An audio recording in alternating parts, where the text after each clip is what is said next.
할렐루야. 예수 그리스도 이름으로 하나님 말씀 함께 나누시 갖도록 하겠습니다. 먼저 본문 말씀 너무 길기 때문에 제가 읽겠습니다. 여룻바알이라 하는 기드온과 그를 쫓은 모든 백성이 일찍이 일어나서 하롯셈 곁에 진쳤고 미디안에 지는 그들의 북편이요 모레산 앞 골짜기에 있었더라. 여호와께서 기드온에게 이르시되 너를 쫓은 백성이 너무 많은즉 내가 그들의 손에 미디안 사람을 붙이지 아니하리니 이는 이스라엘이 나를 거스려 자긍하기를 내 손이 나를 구원하였다 할까 함이니라. 이제 너는 백성의 귀에 고하여 이르기를 누구든지 두려워서 떠는 자여든 길르앗산에서 떠나 돌아가라 하라 하시니 이에 돌아간 백성이 22,000명이요 남은 자가 10,000명이었더라. 여호와께서 또 기드온에게 이르시되 백성이 아직도 많으니 그들을 인도하여 물가로 내려가라. 거기서 내가 너를 위하여 그들을 시험하리라. 물은 내가 누구를 가리켜 이르기를 이가 너와 함께 가리라 하면 그는 너와 함께 갈 것이요 내가 누구를 가리켜 이르기를 이는 너와 함께 가지 말 것이니라 하면 그는 가지 말 것이니라. 이에 백성을 인도하여 물가에 내려가매 여호와께서 기드온에게 이르시되 무릇 개에 핥는 것 같이 그 혀로 물을 핥는 자는 너는 따로 세우고 또 무릎을 꿇고 마시는 자도 그같이 하라 하시더니 손으로 움켜 입에 대고 핥는 자의 수는 300명이요 그 외의 백성은 다 무릎을 꿇고 물을 마신지라. 여호와께서 기드온에게 이르시되 내가 이 물을 핥아 먹은 300명으로 너희를 구원하며 미디안 사람을 내 손에 붙이리니 남은 백성은 각각 그 처소로 돌아갈 것이니라 하시니 이에 백성이 양식과 나팔을 손에 든지라. 기드온이 이스라엘의 모든 사람을 각각 그 장막으로 돌려보내고 그 300명은 머물러 두니라. 미디안 지는 그 아래 골짜기 가운데 있었더라. 이 밤에 여호와께서 기드온에게 이르시되 일어나 내려가서 적진을 치라. 내가 그것을 내 손에 붙였느니라. 만일 내가 내려가기를 두려워하거든 내 부하 부라를 데리고 그 진으로 내려가서 그들의 하는 말을 들으라. 그 후에 내 손이 강하여져서 능히 내려가서 그 진을 치리라.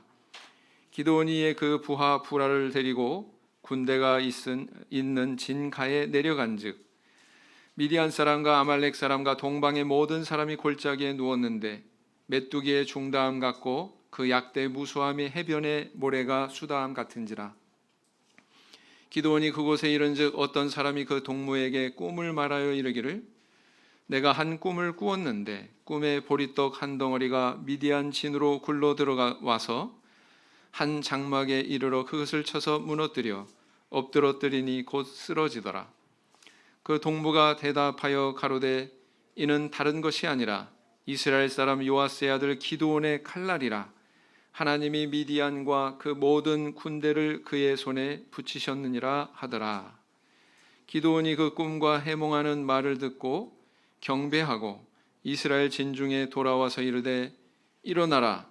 여호와께서 미디안 군대를 너희 손에 붙이셨느니라 하고 300명을 세대로 나누고 각 손에 나팔과 빈 항아리를 들리고 항아리 안에는 횃불을 감추게 하고 그들에게 이르되 너희는 나만 보고 나의 하는 대로 하되 내가 그 진가에 이르러서 하는 대로 너희도 그리하여 나와 나를 쫓는 자가 다 나팔을 불거든 너희도 그 진 사면에서 또한 나팔을 불며 이르기를 여호와를 위하라 기드온을 위하라 하라 하니라. 기드온과 그들을 쫓은 100명이 이경초에 진가에 이른즉 번병에 채번할 때라. 나팔을 불며 손에 가졌던 항아리를 부수니라. 세대가 나팔을 불며 항아리를 부수고 좌수에 횃불을 들고 우수에 나팔을 들어 불며 외쳐 가로되 여호와와 기드온의 칼이여 하고 각기 당처에 서서 그 진을 사면으로 에워싸매 그 온 적군이 다름질하고 부르짖으며 도망하였는데 300명이 나팔을 불 때 여호와께서 그 온 적군으로 동무끼리 칼날로 치게 하심으로 적군이 도망하여 스레라의 벳시다에 이르고 또 답밭에 가까운 아벨 무홀라의 경계에 이르렀으며 이스라엘 사람들은 납달리와 아셀과 므낫세에서부터 모여서 미디안 사람을 쫓았더라. 기드온이 사자를 보내어 에브라임 온 산지로 두루 행하게 하여 이르기를 내려와서 미디안 사람을 치고 그들을 앞질러 벳바라와 요단에 이르기까지 나루턱을 취하라 하매 이에 에브라임 사람들이 다 모여서 벳바라와 요단에 이르기까지 그 나루턱을 취하고 또 미디안 두 방백 오렙과 스앱을 사로잡아 오렙은 오렙 바위에서 죽이고 스앱은 스앱 포도주 틀에서 죽이고 미디안 사람을 추격하고 오렙과 스앱의 머리를 가지고 요단 저편에서 기드온에게로 나아오니라. 굉장히 길죠? 네. 너무 길어서 제가 그냥 혼자서 다 일사천리로 읽었습니다. 늙어서 눈이 어두워진 그런 노모에게 세 아들이 있었습니다. 이 삼형제가 어머니의 생신을 맞이해서 각각 선물을 보냈어요. 먼저 큰 사업을 한 장남이 무려 방이 10칸에다가 커다란 정원이 딸린 대저택을 이 어머니에게 생일 선물로 그렇게 선사를 했습니다. 둘째 아들은 뭐 형만은 못하지만 그래도 사업이 잘 돼서 이 운전수가 딸린 최고급 자가용을 이 어머니에게 또 생일 선물로 드렸다고 그래요. 그런데 이제 막내 아들은 아주 소박하게 앵무새 한 마리를 선물을 했답니다. 근데 이 앵무새가 좀 특별해요. 성경을 다 외워가지고 성경 몇 장 몇 절 그러면 그냥 앵무새가 잘잘잘잘 외우는. 그래서 이렇게 눈이 어두워지셔가지고 성경을 보지 못하는 어머님을 위해서 단연간 훈련을 시켜가지고 이 앵무새를 이제 그렇게 길들였단 말이에요. 그래서 이 앵무새를 어머니에게 이렇게 선물로 드렸다는 것입니다. 이 세 아들로부터 도착한 이 선물을 받고는 답례 편지를 썼어요. 어머니가 아들들에게. 첫째 아들에게 이렇게 썼습니다. 난 식구도 없고 청소할 기력도 없는데 무슨 방이 10칸이나 되냐. 나는 너무 큰 집도 필요 없으니 도로 가져가거라. 그리고 또 둘째 아들에게 또 이렇게 편지를 썼대요. 나는 늙어서 어디 가고 싶은 곳도 없고 또 운전수 이렇게 월급 줄 그런 경제력도 안 되고 그러니 네가 도로 가져가거라. 그랬단 말이죠. 그런데 이제 셋째 아들에게만은 이렇게 썼습니다. 역시 내 마음을 알아주는 건 너밖에 없구나. 네가 보낸 닭은 잘 삶아 먹었다.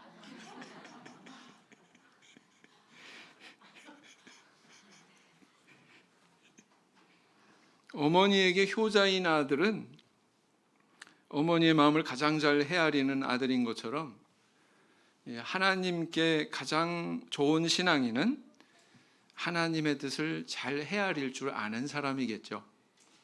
그래서 그 하나님의 뜻대로 자기의 뜻을 내려놓고 하나님의 뜻에 순종할 줄 아는 그런 신앙인이 아마 우리 하나님께서 가장 기뻐하는 신앙인이 아닐까 싶습니다. 우리가 자기의 뜻을 앞세우게 되면 때로는 실패하기도 하고 또 잘 되어야 뭐 사람의 작은 뜻을 이룰 수 있지만 우리가 자기 뜻을 내려놓고 이렇게 하나님의 뜻에 순종할 때 우리보다 더 크신 그 하나님의 뜻을 이루고 더 커다란 열매를 맺을 수 있다는 것이죠. 그래서 성경에서는 우리에게 자기 뜻 내려놓고 이렇게 하나님께 맡겨라, 여호와께 맡겨라 이렇게 우리에게 권면을 하고 있거든요. 하나님 말씀 한번 찾아보겠습니다. 시편 37편 5절에서 6절. 시편 37편 5절에서 6절 말씀이 되겠습니다.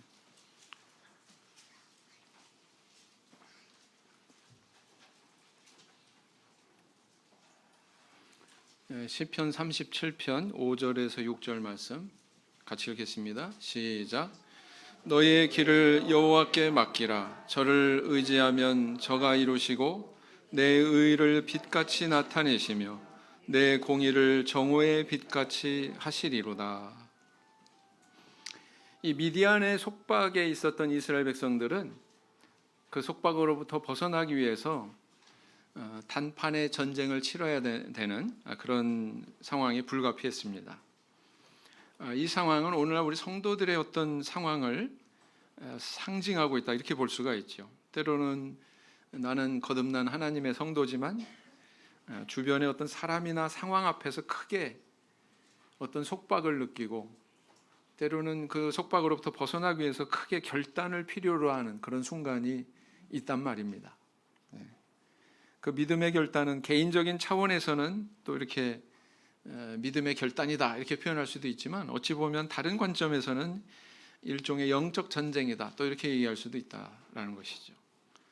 우리는 어떻게 이런 영적 전쟁에서 승리하고 그 속박으로부터 벗어나서 하나님이 우리에게 약속하신 자유를 누리는 자리에 이룰 수 있을까요? 오늘은 이 기드온이 미디안 족속과의 전쟁에서 수적인 열세에도 불구하고 이 300명으로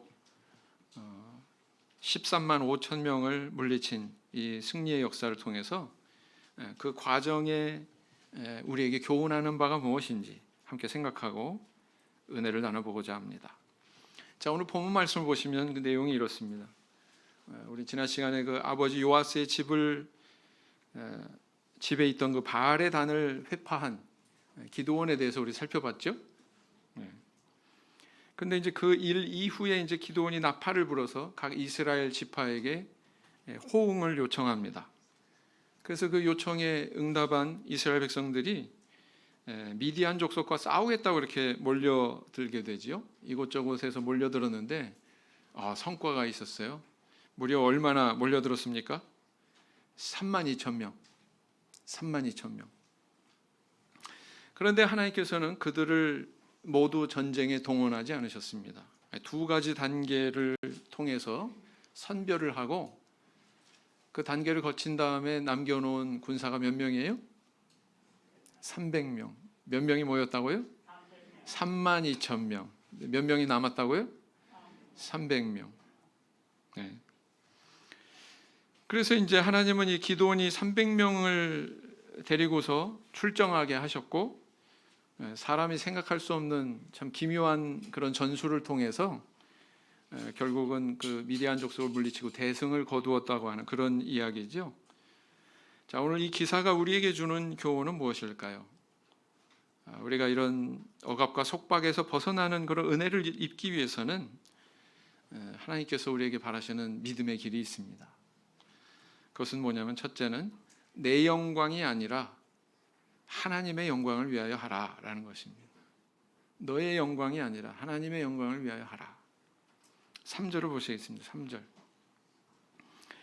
이제 너는 백성의 귀에 고하라. 이르기를 누구든지 두려워서 떠는 자여든 길르앗산에서 떠나 돌아가라 하시니 이에 돌아간 백성이 22,000명이요 남은 자가 1만 명이었더라. 자, 미디안과의 전쟁에 참전할 용사를 선발하는데 첫 번째 테스트. 너희들 가운데 두려워하는 자가 있냐? 그럼 전부 다 돌아가. 지금 좋은 말 할 때 돌아가. 아마 이랬겠죠? 그랬더니 얼만큼 돌아갔어요? 22,000명이 돌아갔어요. 22,000명이. 10,000명 떨렁 남았습니다. 자, 두 번째 테스트. 자, 이제 냇가로 내려가라. 물을 마시게 해봐라. 그 물을 마시는 태도에 따라서 내가 사람을 선별할 거다. 그리고서는 그 두 번째 단계 테스트를 통해서 돌아가고 남은 자가 딸랑 300명이었습니다. 사사기 7장 6절 다시 보시면 손으로 움켜 입에 대고 핥는 자의 수는 300명이요 그 외의 백성은 다 무릎을 꿇고 물을 마신지라. 무릎 꿇고 물 마신 사람은 다 돌려보낸 거죠. 그죠? 그러니까 이렇게 손으로 물을 이렇게 떠가지고 입에다 갖다 대고 이렇게 마신 사람만 300명. 그 사람만 남게 한 겁니다. 자, 이스라엘 군사에 대해서는 하나님께서 이런 선별의 과정을 거치는 동안에 적들은 어땠습니까? 미디안 진영은 어땠나요?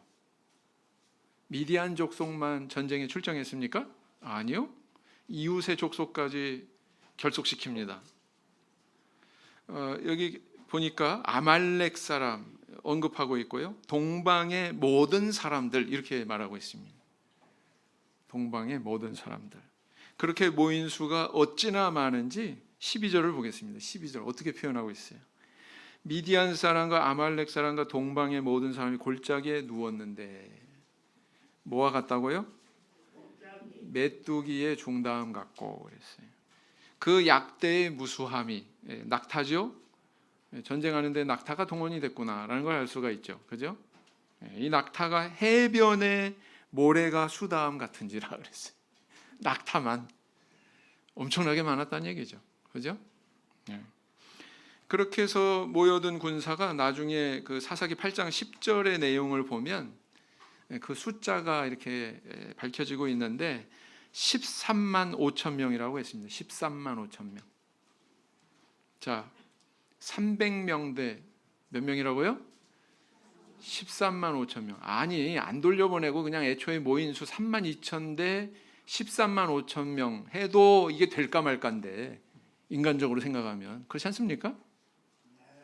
다 돌려보내고 이거는 뭐 100분의 1도 안 되는 3만 2천 명의 100분의 1이면 몇 명이에요? 네? 320명 아니에요? 320명이죠? 네. 3,200명도 아니고 320명도 안 되는 거예요. 그러니까 300명 남겼다고 하는 것입니다. 100분의 1도 안 된다는 거예요. 다 돌려보내. 100분의 1 정도 되는, 그것에도 못 미치는 그런 수만 남긴 거죠. 이것을 이제 그 미디안 족속의 군사, 그 연합군과의 군사 비를 따져보면 1대 450. 한 명의 병사가 몇 명 상대해야 돼요? 450명을 상대해야 되는 겁니다. 승산이 있습니까? 전쟁할 수 있습니까? 이처럼 이스라엘 백성들은 선별의 과정을 통해서 점점 그 수를 줄이고 있는데, 상대 진영에서는 점점 규합해 가지고 수를 점점 늘리고 있어요. 어때요? 반대 방향으로 움직이고 있죠? 하나님께서 분명히 말씀하십니다. 아직도 많아. 아직도 많아. 많습니까? 근데 하나님이 그렇게 말씀하셨다. 어떻게 이렇게 반대되는 쪽으로 가면서 이렇게 말씀하실 수 있나? 인간적인 눈으로 이 상황을 바라보면요, 참 이상하죠. 어떤 성경학자는 이 선발의 과정에 대해서 이렇게 평가합니다. 군사수를 줄인 이유는 뭐냐? 정말 정예부대만 뽑기 위해서. 그래서 무릎을 꿇고 이렇게 머리를 숙이고 이렇게 물 마시는 사람은 주변의 적들이 와도 경계를 못할 사람이야. 자질이 부족해. 그러니까 이 사람들은 다 집으로 돌려보내고, 물을 이렇게 움켜가지고 손에다 놓고 이렇게 핥아먹는 사람은 그러는 동안에도 이렇게 적들이 오나 안 오나 살펴볼 수 있으니까 이 사람이야말로 병사로서의 자질이 있는 사람이야. 그러니까 이런 사람들만 뽑아야 돼. 그래서 뽑았대요. 그래서 뽑았다고 이렇게 해석을 합니다. 그게 바로 이유다, 이렇게 해석을 하거든요. 그런데요, 군사력이라고 하는 관점에서는요, 이게 똑같은 가치를 이야기하고 있는 거예요. 군사력 할 것 같으면 일단 숫자가 많아야 되죠. 또 한 군사마다의 자질이나 소양이 높아야 되죠. 소양 높은 군사를 뽑겠다고 이 테스트를 했다고 이렇게 해석을 하고 있습니다. 어떤 성경학자들은. 근데 아닙니다. 성경은 그렇게 이야기하고 있지 않습니다. 그 정확한 이유는 군사력을 향상시키기 위해서가 아니라 바로 이 말씀 안에 있죠. 2절 말씀을 보겠습니다. 사사기 7장 2절을 보시겠습니다. 여호와께서 기드온에게 이르시되 너를 쫓은 백성이 너무 많은즉, 하나님의 관점으로 볼 때 아직 백성이 어때요? 넉넉해요? 많아요? 똑같은 말이에요. 넉넉해요? 모자라요? 너무 많아요. 너무 넉넉해요. 그래서 내가 그들의 손에 미디안의 사람을 붙이지 아니하리니 이는 그랬어요. 잘 보세요. 이스라엘이 나를 거스려 자긍하기를 내 손이 나를 구원하였다 할까 함이니라 그랬어요. 야, 아직도 많아. 또 1단계 거쳤는데, 야, 아직도 많아. 또 줄이시고. 하나님께서 이 단계를 밟으신 목적은 뭐냐면 줄이는 데 있었어요. 왜 줄이는 데 있었어요? 바로 이 구절이 설명을 해주고 있는 겁니다. 만약에 군사수가 많으면 그렇게 해서 전쟁에서 이겼다면 그것은 하나님께서 은혜로 이렇게 이기게 해주신 기적이 아니라 누가 한 거예요? 우리들이 한 거예요. 이스라엘 백성들 자신들이 한 거예요. 맞죠? 그걸 자긍하는 것을 하나님은 원치 않으셨어요. 그리고 이것이 하나님의 은혜로 된 것이다. 이 고백이 이스라엘 백성들로부터 나오기를 바라신 거예요. 그래서 줄이고 하신 거예요. 맞죠? 네. 만약에 이 군사수가 많아가지고 전쟁에 이기면 그건 하나님이 주신 기적이 아니고, 따라서 그렇게 되면 이스라엘 백성들 마음이 하나님께로 돌아올까요? 안 돌아올까요? 야, 우리 하나님만이 참신이야. 우리가 우상 숭배하던 이런 풍습을 버려야지. 그리고 오로지 우리 여호와 하나님만 숭배해야지. 이런 마음으로 돌아올까요? 안 돌아올까요? 안 돌아오겠죠. 만약에 군사수가 많아서 이기면. 근데 하나님께서는 정말 인간으로는 불가능한 그런 상황을 조장하셔서 그런 상황에서 하나님 은혜로 승리한 것이라고 하는 사실을 그들로 하여금 체험하게 함으로 그것으로 우상 숭배하는 마음을 버리고 여호와를 섬기는, 여호와만 섬기는 그런 신앙으로 다시 회복시키기 위해서 이렇게 하신 거다라는 거예요. 그래야 말이 되겠죠? 네, 바로 그겁니다. 자, 그러면 우리는 여기서 뭘 알 수 있어요? 우리 하나님께서는, 눈에 보이지 않으시는 그 하나님께서는 우리 인간의 삶 속에 당신의 모습이 드러나기를 원하시는구나. 당신이 살아계시다고 하는 것을 우리를 통해서 증거하기를 원하시는구나. 하나님의 백성을 통해서 증거하기를 원하시는구나 라는 걸 알 수 있어요, 없어요? 네, 그렇습니다. 그 목적으로 이렇게 줄이신 거예요. 하나님은 모세가 젊었을 때 그를 이스라엘의 지도자로 쓰시지 않으셨어요. 인간적으로 생각하면 그가 40세 때 모든 게 있었죠. 젊음도 있죠. 40세면 아직 창창하죠. 그죠? 젊음뿐만이 아니라 재력도 있었어요. 애굽의 귀족인데 재력도 당연히 있죠. 권세도 있었어요. 바로의 공주의 아들로 입양이 됐는데 누가 그를 함부로 손대겠습니까? 권세가 있었어요.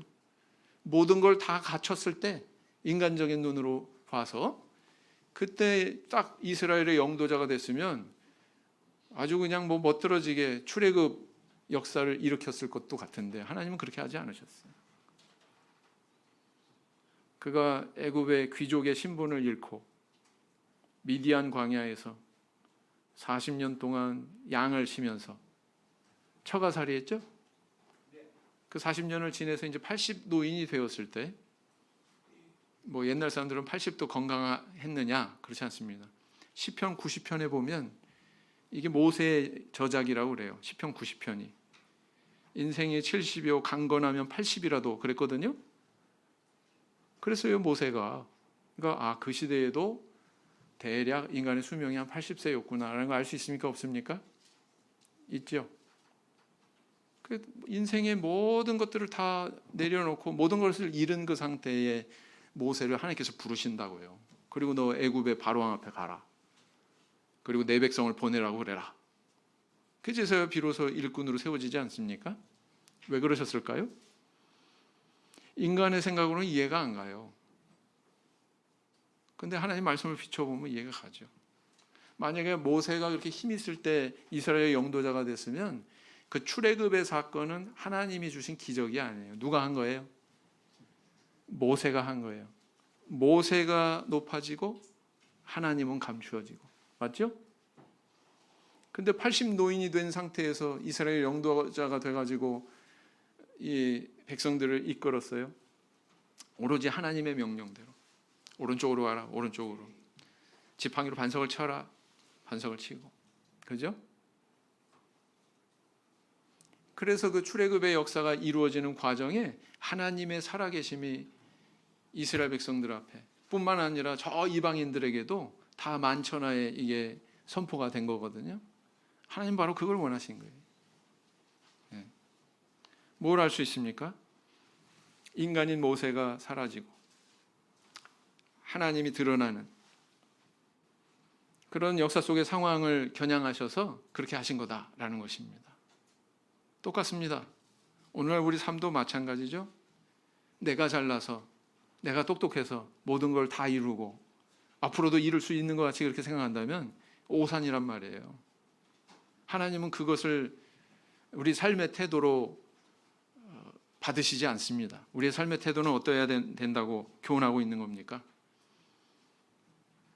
대학 졸업식에 부모에게 이렇게 학사모 이렇게 씌워드리잖아요. 써보신 적 있으신가요? 네.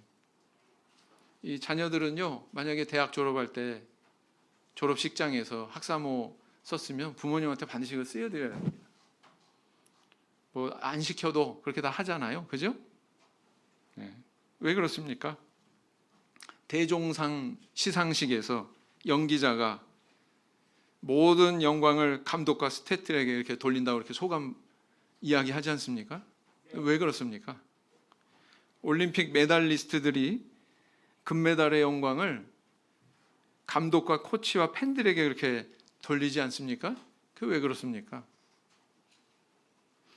영광 뒤에 가려진 그런 숨은 그런 후원자들 때문에 자기가 지금 이 자리에 있다는 것을 정말 진심으로 감사하고 그렇게 체험을 했기 때문에 그거 고백하고 있는 거잖아요. 그렇지 않습니까?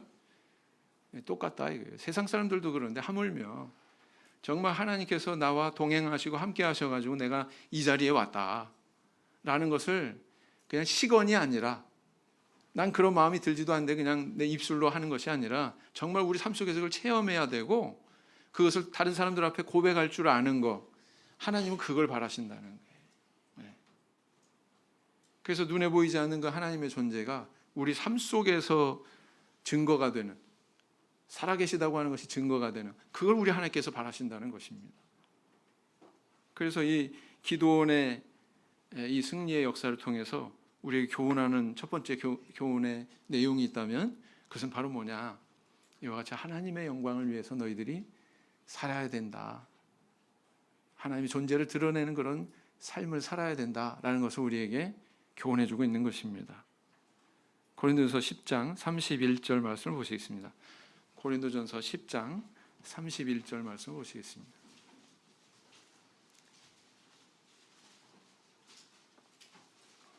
고린도전서 10장 31절 말씀. 네.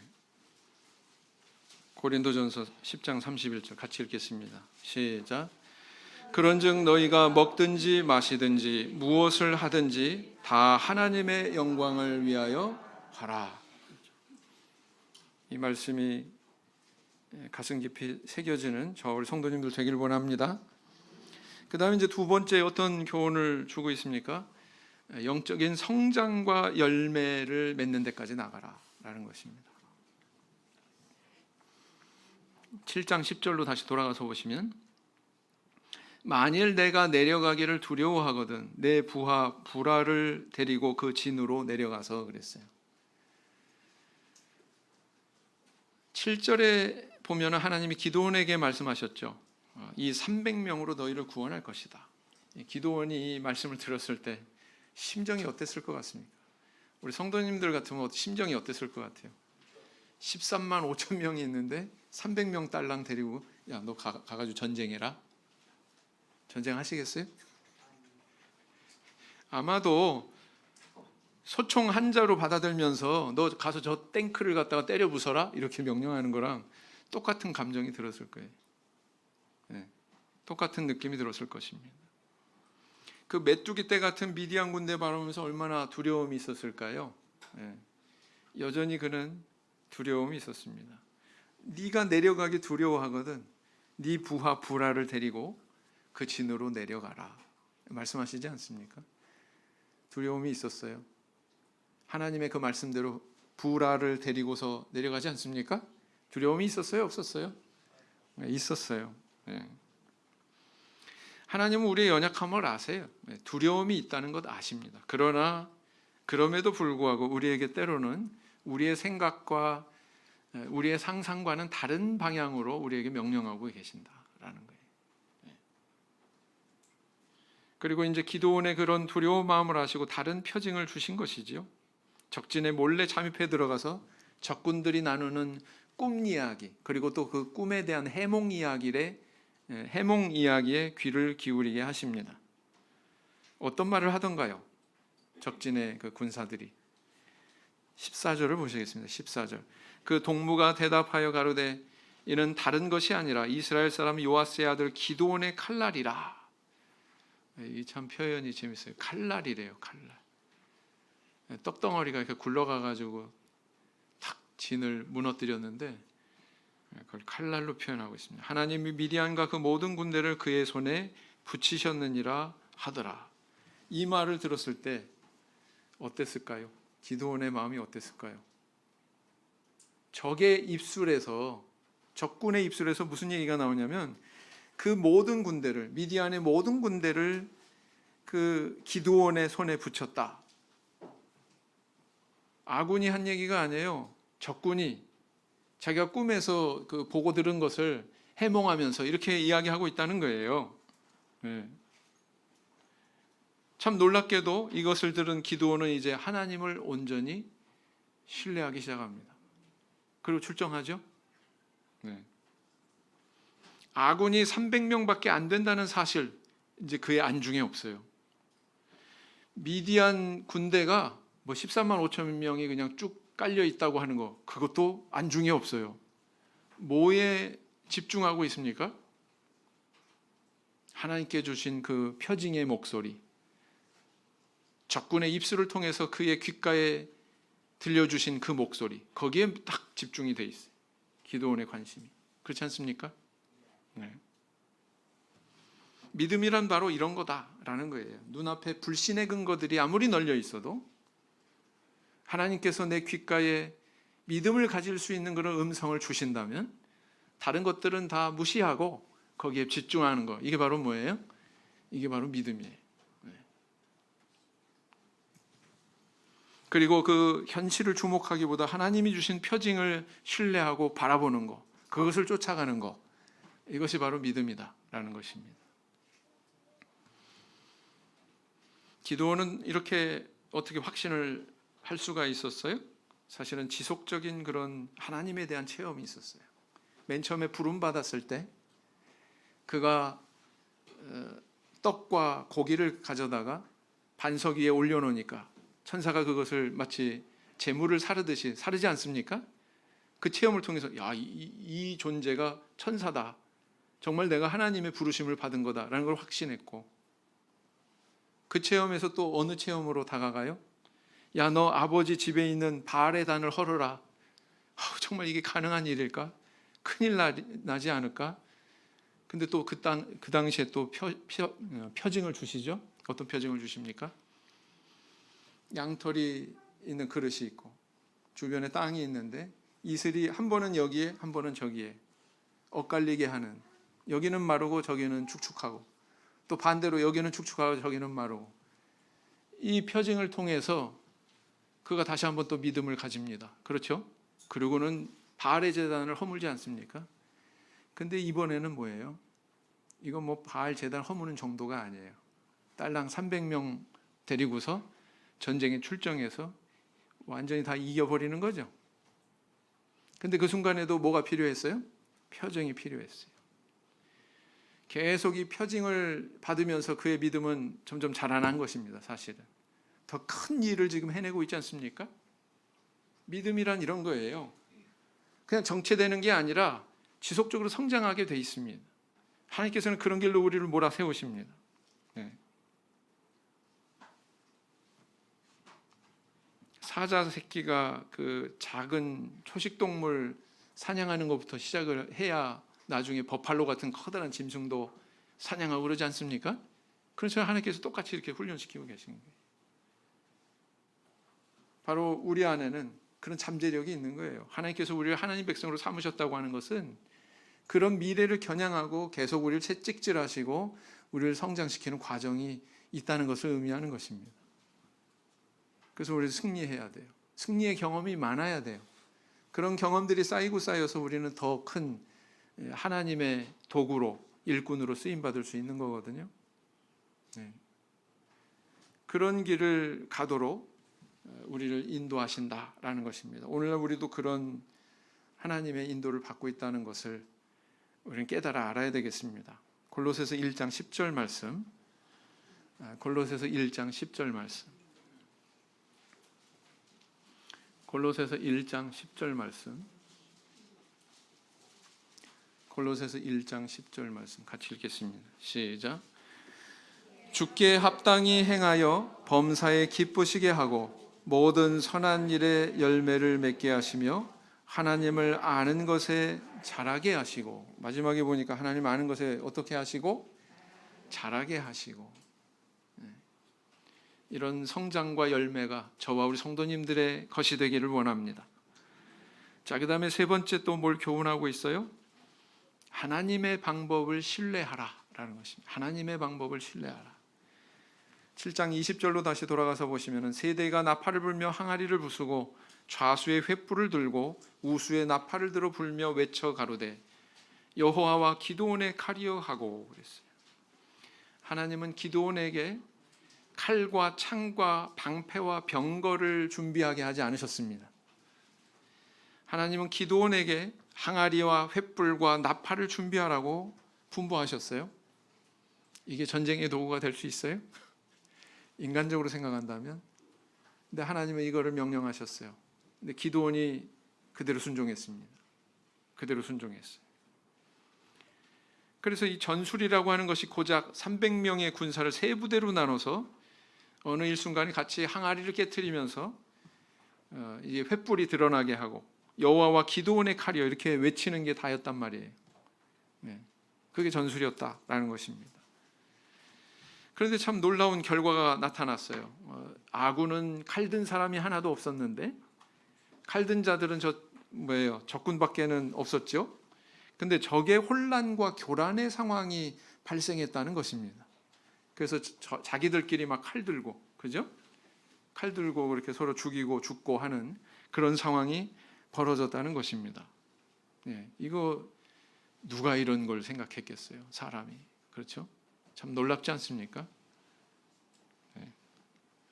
전쟁에는 반드시 전술, 전략 이런 것들이 동원되게 되어 있습니다. 그런데 하나님의 전략은 인간이 생각하는 그것과는 많이 다르구나 라는 거 알 수 있어요? 없어요? 네, 알 수 있습니다.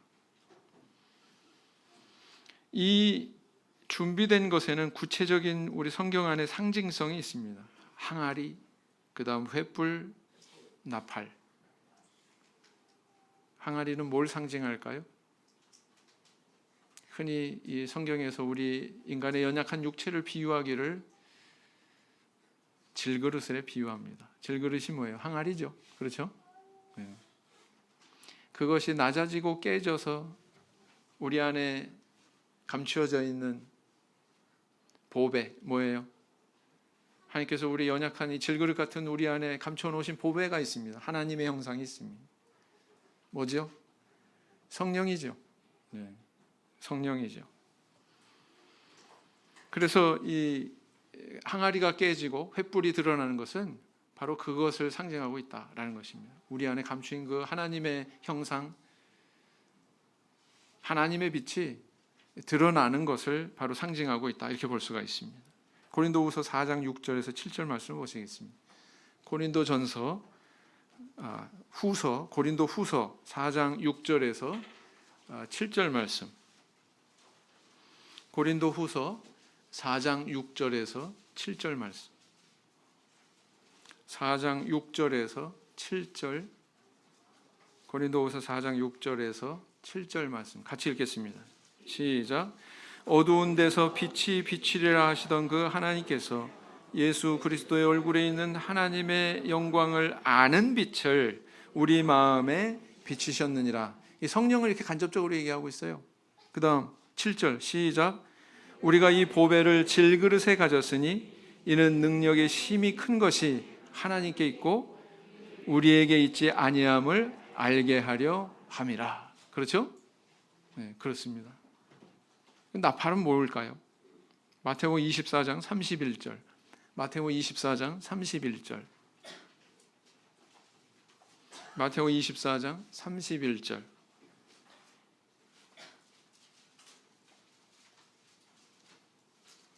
마태복음 24장 31절 같이 읽겠습니다. 시작. 저가 큰 나팔 소리와 함께 천사들을 보내리니 저희가 그 택하신 자들을 하늘 이 끝에서 저 끝까지 사방에서 모으리라. 그래서 나팔은 어떤 도구입니까? 어떤 상황에 전개되는 시작을 알리는 그런 신호죠. 그렇죠? 신호예요. 예수님께서 재림하실 때 무엇이 울려 퍼집니까? 나팔 소리가 울려 퍼집니다. 그래서 예수님 재림하십니다. 천국이 가까워 있습니다. 여러분들 회개하세요. 바로 복음을 상징하는 그런 상징물이다. 우리가 전해야 되는 그 복음을 상징하는 상징물이다. 이렇게 볼 수가 있습니다. 네. 그래서 이 다윗은 골리앗과의 싸움에서 사울 왕의 갑옷도 사울 왕의 칼도 필요가 없었어요. 딸랑 뭐 가지고 나갔어요? 물매와 돌. 그렇죠? 그것이 다윗이 분별하고 선택한 전쟁의 도구였습니다. 만약에 다윗이 사울 왕의 갑옷 입고 칼을 차고 그렇게 나갔다면 이건 뭐 골리앗을 쓰러뜨리기는커녕 자기가 죽임당했을 거예요. 그렇죠? 그것은 방법이 아니라는 거예요. 그건 전술이 아니라는 거예요. 하나님께서는 이렇게 우리에게 허락하신 우리만의 방법이 있고 우리만의 길이 있습니다. 그렇죠?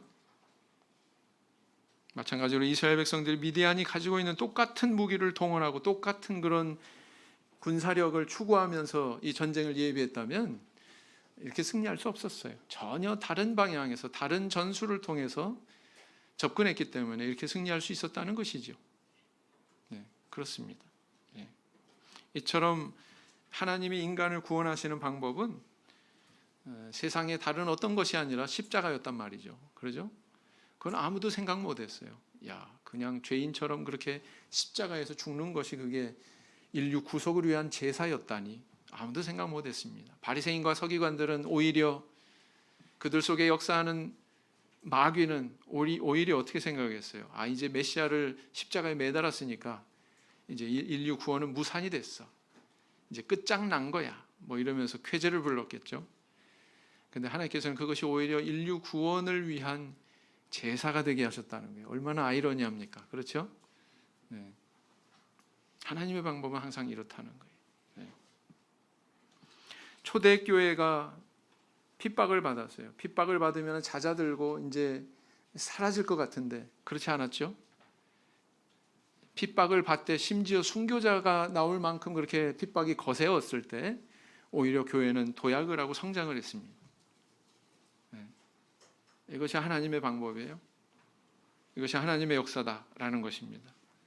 그래서 실패한 것 같지만 사실은 성공한 것이고 연약한 것 같지만 사실은 강한 것이고 불행한 것 같지만 사실 이게 형통한 것이고 그런 오묘함이 우리 하나님께서 주시는 은혜 안에 있다는 것입니다. 중요한 것은 뭐냐면 우리가 그걸 볼 줄 알아야 된다. 이게 하나님의 인도였구나. 하나님의 섭리였구나. 하나님께서 내주시는 복이었구나. 이걸 분별할 줄 아는 우리의 눈이 있어야 된다는 것이죠. 고린도전서 1장 25절 말씀, 고린도전서 1장 25절 말씀이 되겠습니다. 고린도전서 1장 25절 말씀 같이 읽겠습니다. 시작. 하나님의 미련한 것이 사람보다 지혜 있고 하나님의 약한 것이 사람보다 강하니라. 이렇게 얘기하고 있죠. 그래서 오늘 우리 성도님들에게도 하나님께서 이것을 요구하셔요. 야, 너 이해가 안 가지? 그러나 이게 내 방법이야. 내 방법에 한번 순종해 봐라. 너는 이 길로 가야 된다. 이렇게 말씀하시는 거예요. 세상은 어떻습니까? 군림하고 경쟁하고 남을 짓밟고 서는 것이 그것이 옳은 것인 것 마냥, 그것이 승리하는 길인 것 마냥 그렇게 행세합니다. 그럼 우리 하나님께서는 뭐라고 우리한테 말씀하셔요? 야, 양보해라. 내려놔라. 그리고 져줘라. 이런 거 우리한테 말씀하고 계시잖아요. 그게 사실은 이기는 거야. 그것이 형통한 거야. 그래서 우리에게 그런 방법을 요구하시거든요. 우리는 거기에 대해서 어떻게 응답하고 있습니까? 공인중개사 면허증을 가진 우리 신도가 공인중개사 면허증은 없고 돈만 있는 한 친구를 만나서 동업을 했습니다. 부동산 중개소를 이제 그렇게 차려가지고 동업을 하게 됐는데, 이익이 생기면 반분하자 구두로 그렇게 약속을 했는데, 시간이 지나면서 이제 뭔가 열매가 있고 성과가 있고 그러니까 상대방이 마음이 슬슬 바뀌기 시작했다고 합니다. 이익을 반분하는 게 좀 억울했나 보죠. 그래서 공인중개사 면허증이 있는 우리 교회 형제를 좀 핍박하기 시작했어요. 우리 갈라서자, 아니면 이익을 더 나한테 돌리든가. 이것 때문에 밥도 못 먹고 굉장히 고민을 했다는 거예요. 어느 순간에 이제 갈라서자 이렇게 나오더래요. 갈라서되 초기 투자비만 받고서 나가라. 그동안 이렇게 자산 규모는 커졌지만 사실은 그거 다 내 몫이니까 너는 그냥 초기 투자비만 절반 가지고 나가라. 이렇게 요구를 하더라는 것입니다.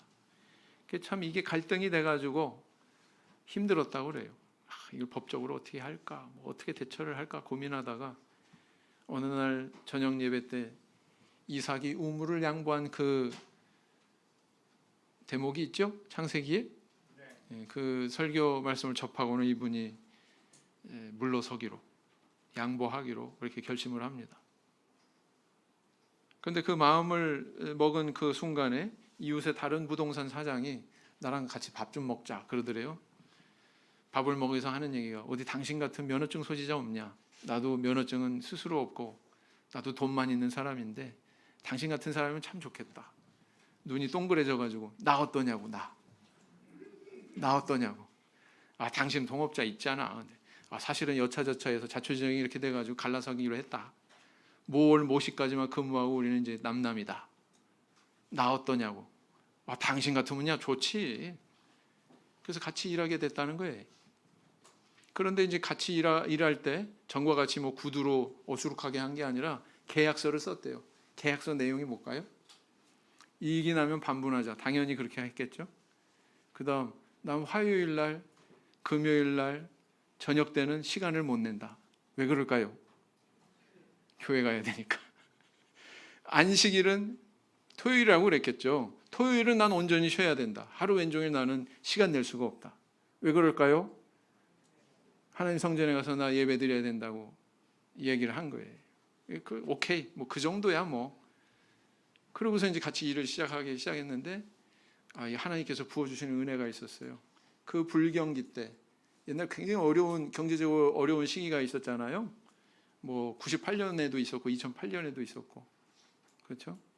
2008년 무렵 그때가 뭐 서브프라임 모기지 때문에 굉장히 어려운 그 시기였는데 이 거래 자체가 없는 거예요. 지금처럼. 그런데도 큰 건이 막 이렇게 막 두 건 막 이렇게 터져가지고 막 입이 귀에 걸리는 그런 은혜를 맛보셨죠? 만약에 막 법적으로 막 투쟁하고 막 이렇게 서로 분란이 일어나고 그렇게 헤어지고 새로운 사람 만나지도 못하고 그랬으면은 하나님께서 부어주시는 이런 복을 취할 수 있었을까요? 없었을까요? 없었겠죠. 하나님은 우리가 생각하지 못하는 그런 기묘하고 놀라운 경로를 통해서 우리에게를 인도하시는 것입니다. 이게 바로 하나님께서 주시는 승리죠. 이런 길을 가라고 우리에게 요구하고 계신 것입니다. 그래서 300용사로 이렇게 승리를 경험하게 하신 그 하나님이 우리에게 요구하시는 것이 있습니다. 네 영광이 아니라 내 영광을 위해서 너희들이 살아라. 첫 번째가 이거고요. 그 다음에 더 큰 열매를 맺는 신앙의 성장을 이루어라. 이것이 두 번째고요. 내가 너한테 제시하는 방법에 대해서 신뢰해라. 내 길을 신뢰해라. 이것을 우리에게 말씀하고 계신 것입니다. 부디 기도원에게 나타내신 이 하나님의 길이 저와 우리 성도님들의 선택하는 길이 되기를 예수님 이름으로 기원드립니다. 묵상 기도하시겠습니다.